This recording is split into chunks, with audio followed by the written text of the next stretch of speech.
craziest thing about having your hand crushed is that the pair of eyes across from yours never stop smiling. As knuckles are compressed, as the skin is all but torn off the top of your hand, he always has this stupid grin on his face. Even as the vein bulges from his neck, he smiles until you grudgingly mumble, "That's quite a handshake." He releases it. See, as a young man, I was taught that one's masculinity is tied directly to one's handshake. That when meeting another man for the first time, no sin was more unforgivable than placing a limp fish in his hand, the dead husk of a greeting. Your grip must be firm, like the way you hold your briefcase when you walk to work, or the way you hold the hand while standing up on the bus.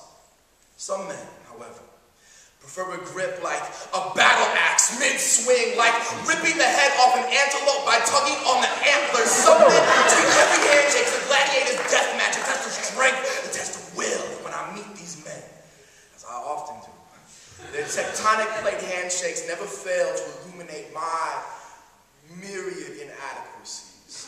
Frozen there with purple fingertips, I'm reminded of the fact that I cannot stand the taste of beer.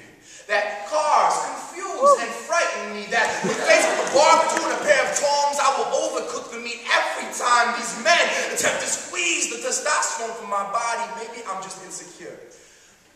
But studying his smirk more closely, I think maybe that will make two of us.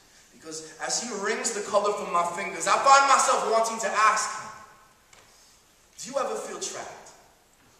In the mornings, watching SportsCenter and happily downing that protein shake made from raw eggs, liquefied steak, and Axe body spray. Crushing the glass between your fingers by accident. Do you ever get tired of the voice in the back of your head? You know, the one that sounds just like Dennis Leary telling you to constantly reaffirm that you're a real man by catcalling women, eating enormous hamburgers, and squeezing shit really, really hard. How on earth do you pleasure yourself without castrating yourself? I find myself wanting to ask him, do you hold your wife's arm like this when you're angry?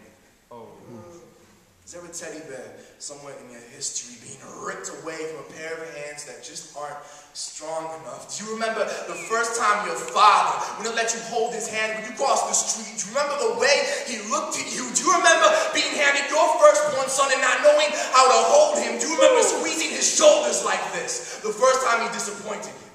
Do you remember what it was you were trying to hold on to? I know that there is so much space between us as men that sometimes we feel compelled to cram as much contact as we physically can into every touch. I know we've become so comfortable with crushing, so hypnotized by our own strength, we forget how incredible it can feel to let go.